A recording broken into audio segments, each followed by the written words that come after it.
मोक्षमार्गस्य नेतारं भेत्तारं कर्म भूभृतां ज्ञातारं विश्वतत्त्वानां वन्दे तद्गुणलब्धये।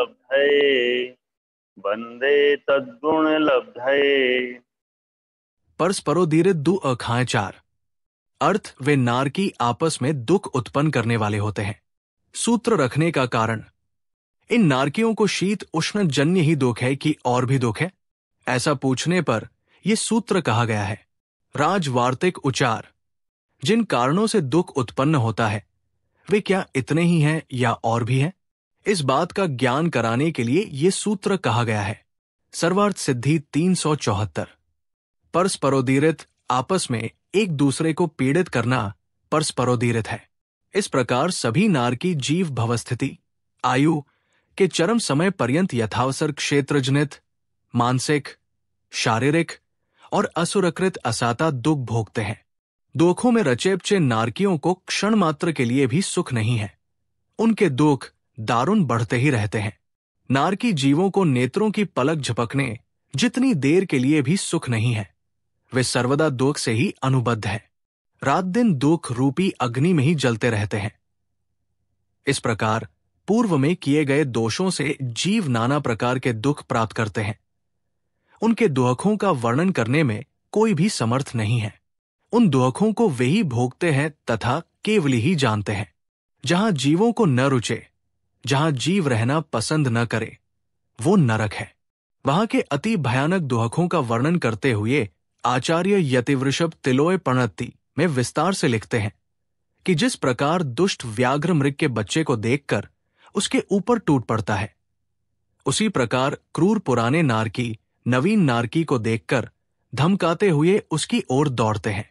वे नारकी जीव सदैव आपस में एक दूसरे के लिए चक्र, बाण, शूली, तोमर, मुदगर, करौत, भाला, सुई, मूसल और तलवार आदि शस्त्र, अस्त्र, वन एवं पर्वत की आग तथा भेड़िया, व्याघ्र, तरक्ष, श्रृगाल, कुत्ता, बिलाव और सिंह आदि पशुओं एवं पक्षियों के समान अपने अपने शरीर की विक्रिया किया करते हैं। इन नारकियों के पृथक विक्रिया नहीं होती है, अपृथक विक्रिया ही होती है। नारकियों की विक्रिया द्वारा दुख। कोई नारकी व्याघ्र, सिंहादिक बनकर अन्य नारकी को खाने लगते हैं। कोई नारकी किसी नारकी द्वारा हजारों यंत्रों में पेले जाते हैं। कोई किसी को खंभों में बांधकर लोहे के संबल से मारते हैं। कोई जवालमान अग्नि में फेंके जाते हैं। कोई नारकी आरों से चीरे जाते हैं। कोई भयंकर भालों से बेधे जाते हैं। कितने ही नारकी जीव लोहे की कड़ाइयों के तपे हुए तेल में डाले जाते हैं और कितने ही अग्नि में तपाए जाते हैं। कभी कभी कोयले और उपलों की आग में झुलसे हुए ये नारकी जीव शीतल जल समझकर वैतरणी नदी में प्रवेश करते हैं। उसमें उनका शरीर अनेक रोगों से पूर्ण हो जाता है, क्योंकि वो वैतरणी सड़े हुए खूनपीव से भरी और असंख्य जीवों से व्याप्त रहती है। वहां के नारकी ही इन विक्रियाओं को करते हैं, क्योंकि वहां पर विकलत्रय जीव पैदा नहीं होते हैं। उस वैतरणी में कैंची के समान तीक्ष्ण जल के आकार से परिणत हुए नारकी अन्य नारकियों के शरीरों को दुस्सह अनेक प्रकार की पीड़ा पहुंचाते हैं। वैतरणी नदी के जल में नारकी कछुआ, मेंढक और मगर प्रभृति जल जीवों के विविध रूपों को धारण कर एक दूसरे का भक्षण करते हैं। पश्चात वे नारकी विस्तीर्ण शिलाओं के बीच में बिलों को देखकर झटपट उनमें प्रवेश करते हैं, परंतु वहां पर सहसा विशाल ज्वालाओं वाली महान अग्नि उठती है, जिससे उन नारकियों के संपूर्ण अंग जल जाते हैं। पुनः वही नारकी शीतल छाया की आशा से अस्सीपत्र वन में प्रवेश करते हैं। वहां पर भी वज्रदंड और तलवार की धार के समान पैने उन वृक्षों के पत्ते नारकियों के शरीर को विदीर्ण करके खंड खंड कर देते हैं। उसी प्रकार से वह चक्र, बाण, तोमर, मुदगर, तलवार, भाला, मूसल तथा और भी अस्त्र शस्त्र उनके सिर पर गिरते हैं।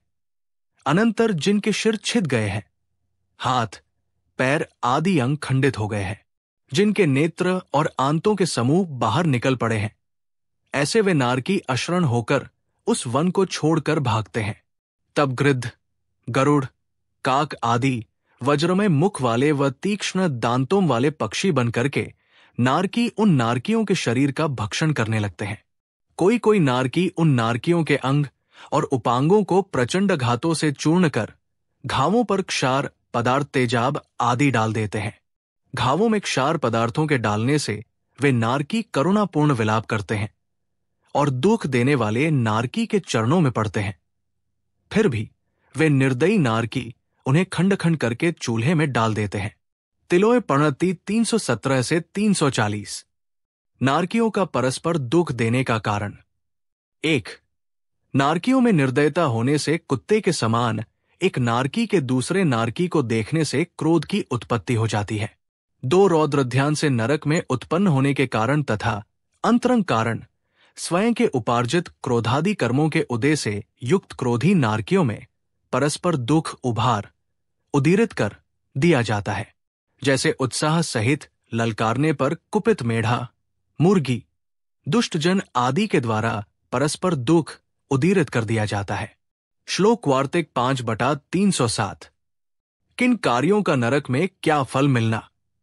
1. नेत्र फोड़ने एवं अंगोपांग छेदने का फल पूर्व जन्म में अन्य लड़ से एवं अंगोपांग का छेदन भेदन आदि कर देने से जो पाप एवं अशुभ कर्म का संचय हुआ है, उसी के कारण नारकी आपस में नेत्र उखाड़ लेते हैं और अंगोपांग काट लेते हैं। बुरे विचार का फल अन्य जीवों के प्रति बुरे चिंतन आदि से चित्त में जो विकार उत्पन्न होता है, उस पापोदय के फल स्वरूप कोई नारकी क्रोधित होते हुए बलपूर्वक पेट विदीर्ण कर देते हैं और कोई यंत्रादिकों में पीस देते हैं। सप्त व्यसन का फल। कोई नारकी परस्त्री में आसक्त होने वालों के शरीरों से तप्तायमान लो पुतली को चिपका देते हैं। पूर्व भव में मांस भक्षण करने वाले के शरीर के मांस को काट काट कर कोई दूसरे नारकी उन्हीं के मुख में जबरन डालते हैं। मधु और मद्य के सेवन करने वाले प्राणियों को अन्य नारकी अत्यंत तपे हुए द्रवित लोहे को जबरदस्ती पिला देते हैं, जिससे उनके संतप्त अवयव समूह भी पिघल जाते हैं। जिस प्रकार तलवार के प्रहार से भिन्न हुआ कुएं का जल फिर वापस मिल जाता है, उसी प्रकार अनेकानेक शस्त्रों से छिन्न भिन्न किया गया नारकियों का शरीर भी फिर से मिल जाता है। तात्पर्य यह है कि आयु पूरी हुए बिना मरण नहीं होता। तिलोय पणति 341 से 344। सप्त व्यसन सेवन से नरकों में फल सिद्धांत सार दीपक 363 से 88। 1. मद्यपान का फल मद्य आदि अनेक प्रकार के अपेय पदार्थों को पीने से जो पाप संचय हुआ था, उससे ये नारकी जीव संडासी से मुख फाड़कर बलपूर्वक उसमें जलता उबलता हुआ ताम्र रस डाल देते हैं। 2. मांस भक्षण का फल मांस भक्षी को नरक में उनके मांस को अन्य नारकी शूल मांस पकाने का कांटा से पकाकर खाते हैं। जो पूर्व भव में मांस भक्षण के प्रेमी थे, उनके शरीर के मांस को काटकर अन्य नारकी रक्त से भीगे हुए उन्हीं मांसखंडों को उन्हीं के मुखों में डालते हैं। 3. परस्त्री सेवन वेश्यागमन का फल परस्त्री सेवन से उत्पन्न पाप के फल स्वरूप वे नारकी जीव बलपूर्वक तप्त लोहे की स्त्री से गले में दृढ़ आलिंगन कराते हैं। 4. पूर्व भव में परस्त्री के साथ मृदु शैया पर सोने से जो पापबंद किया था, उससे अन्य नारकी उन्हें लोहे के तीक्ष्ण कांटों पर सुलाते हैं। परस्त्री में आसक्त रहने वाले जीवों के शरीरों में अतिशय तपी हुई लोहमय युवती की मूर्ति को दृढ़ता से लगाते हैं और उन्हें जलती हुई आग में फेंक देते हैं। 5. सप्त व्यसन सेवन का फल सप्त व्यसन के सेवन से उत्पन्न पाप के उदय से नरक में उन नारकी जीवों के कोई नारकी भयंकर दुख देने के लिए तीक्ष्ण शूल के अग्रभाग पर चढ़ा देते हैं और कोई दुष्ट आक्रंदन करते हुए उन जीवों के संपूर्ण शरीर को जबरन सांकल द्वारा खंभे से बांधकर करोध से चीरते हैं। नारकियों को छेदन भेदन आदि पापों का नरकों में क्या फल मिलता है? जीवों के छेदन भेदन का फल बिना शोधन किया अनाज आदि पीसना करने के फल स्वरूप नारकी जीवों के शरीरों के कैंची द्वारा छोटे छोटे टुकड़े करके यंत्रों में पेलते हैं और पत्थर की चक्कियों द्वारा उन्हें पीसते हैं, हांडियों में पकाते हैं, हड्डियों का चूर्ण कर देते हैं, परस्पर मारते हैं। ताम्रमय गृद्ध पक्षी और लोहे के मुख वाले कौए अपनी तीक्ष्ण चोंच एवं नखों से उन नारकियों के मर्मस्थानों का छेदन करते हैं। बिना छने एवं अधिक जल से स्नान का फल।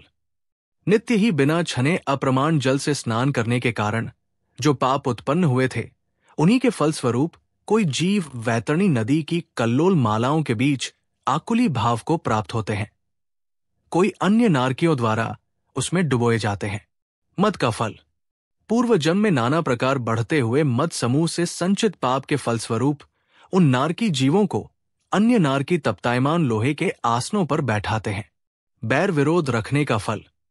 कोई कोई नारकी पूर्व भव के बैर का स्मरण करके और बार बार भर्त्सना युक्त खोटे वाक्यों द्वारा उस बैर भाव को कहकर क्रोधित होते हुए रणांगण में स्थित होकर अपने शरीर की अपृथक विक्रिया से उत्पन्न हुए नाना प्रकार के तीक्ष्ण शस्त्र समूह के द्वारा उनके संपूर्ण शरीर को छेद देते हैं तथा क्रोधित होते हुए परस्पर एक दूसरे को मारते हैं।